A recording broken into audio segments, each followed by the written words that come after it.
দেশের দরিদ্র মানুষের জন্য নতুন এক উদ্যোগ নিয়ে এলো আস-সুন্নাহ ফাউন্ডেশন। জনগণের কল্যাণে গঠিত এই সংগঠনটি আগামী রমজান মাসকে সামনে রেখে দেশের খেটে খাওয়া গরিব দুঃখীদের পাশে দাঁড়াতে এখন থেকেই সক্রিয় হয়ে উঠেছে। যেখানে দেশের রাজনৈতিক নেতারা নিজেদের এমপি, মন্ত্রী ও পদমর্যাদা নিয়ে ব্যস্ত, সেখানে আস-সুন্নাহ ফাউন্ডেশন এবং তার প্রতিষ্ঠাতা শায়েখ আহমদুল্লাহ সাহেব দেশের ৩৩,৩০০ পরিবারকে ইফতারের ব্যবস্থা করার উদ্যোগ নিয়েছে। যে মানুষগুলো রমজান মাসে খুব বেশি কষ্ট করেন, ভালো ইফতার করার মতো সামর্থ্য নেই এবং আয় রোজগার কম, সেই সব দরিদ্র পরিবারগুলোর পাশে দাঁড়িয়ে তাদের পুরো মাসের ইফতারের দায়িত্ব নিতে যাচ্ছেন আস-সুন্নাহ ফাউন্ডেশন। এই নিয়ে সংগঠনটির প্রতিষ্ঠাতা সকলের প্রিয় শায়েখ আহমদুল্লাহ নিজের ফেসবুক পেজে লিখেন, এবছর ৩৩,৩০০ পরিবারের মাঝে এক মাসের ইফতার প্যাকেজ বিতরণের সিদ্ধান্ত নিয়েছি আমরা। দান সাদাকার সর্বশ্রেষ্ঠ মাস রমজান, বিশেষ করে সিয়াম পালনকারীকে ইফতার করিয়ে বাড়তি রোজার সোয়াব অর্জনের সুযোগ কেবল রমজানেই পাওয়া যায়।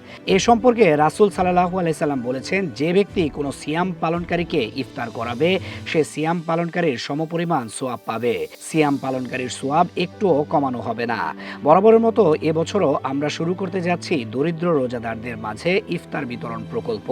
আমাদের এই মহতি উদ্যোগে সামিল হয়ে অভাবী রোজাদারদের ইফতারের দুশ্চিন্তা লাঘব এবং বাড়তি রোজার সোয়াব অর্জনে এক ধাপ এগিয়ে যেতে পারেন আপনিও। এবছর প্রত্যেক পরিবারের প্যাকেজ মূল্য ধরা হয়েছে ১,০০০ টাকা। ৩৩,৩০০ দরিদ্র পরিবারের জন্য ২৩৩ মেট্রিক টন ইফতার সামগ্রী প্রস্তুত করা হচ্ছে। নির্বাচনের ছুটির মাঝেও আস-সুন্নাহ স্কিলের কিছু শিক্ষার্থী ইফতার প্যাকেজিংয়ের কাজ করছেন।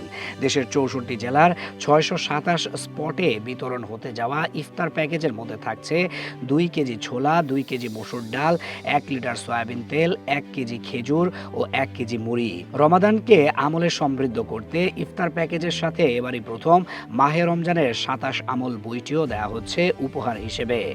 আস-সুন্নাহ ফাউন্ডেশন হলো বাংলাদেশ ভিত্তিক একটি অরাজনৈতিক এবং অলাভজনক ধর্মীয় দাতব্য সংস্থা। এটি শিক্ষা, দাওয়াত, প্রশিক্ষণ এবং মানব কল্যাণ সহ নানান বিষয়ে সেবামূলক কার্যক্রম পরিচালনা করে থাকে। ২০১৭ সালে বাংলাদেশি ইসলামী পণ্ডিত শায়েখ আহমদুল্লাহ এটি প্রতিষ্ঠা করেন এবং শুরু থেকেই তিনি চেয়ারম্যান হিসেবে এটি পরিচালনা করছেন।